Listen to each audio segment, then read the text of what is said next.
Hi, kom erin. Je kan maar 1 keer de eerste indruk maken, want de bel gaat, deur open. Ja, mensen komen toch binnen via de hal. Dat is je eerste visitekaartje.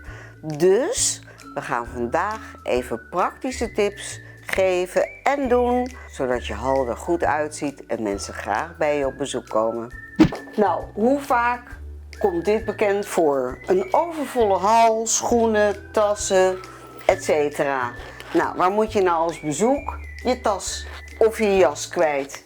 Het eerste wat belangrijk is te doen, is om al die overbodige jassen weg te halen, zodat je plaats vrijmaakt voor de jassen, tassen en schoenen van je bezoek. Toch? Het moet uitnodigend zijn om bij je binnen te komen. Normaal lopen we dan met allerlei jassen van bezoek wat we ergens neer moeten gooien. Nee, ik heb hier een wasruimte.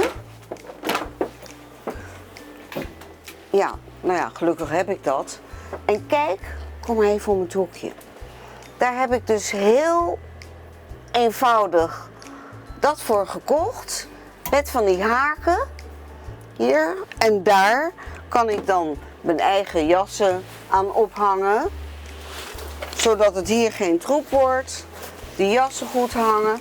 En kijk, je hoeft niet veel plaats te hebben. Hier heb ik bijvoorbeeld mijn ceintuurs hangen.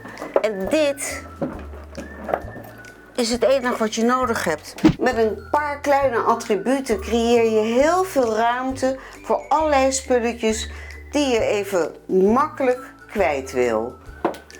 Zo. Nou, dit ziet er uitnodigend uit. Bij veel huizen heb je ook de wc die onderdeel uitmaakt van de hal. Die gaan we ook even netjes maken, want niet alleen de hal, die wc hoort er ook keurig uit te zien. Mijn hal is nu weer netjes om bezoek te ontvangen, maar er is natuurlijk nog wel wat vocht in de lucht.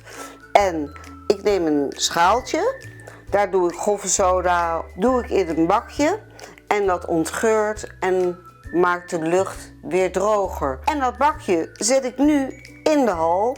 Dit waren toch leuke en praktische tips. Als je het goed vond, like me dan. Heb je zelf goede tips, meld die. En verder weten jullie me te vinden. Dag!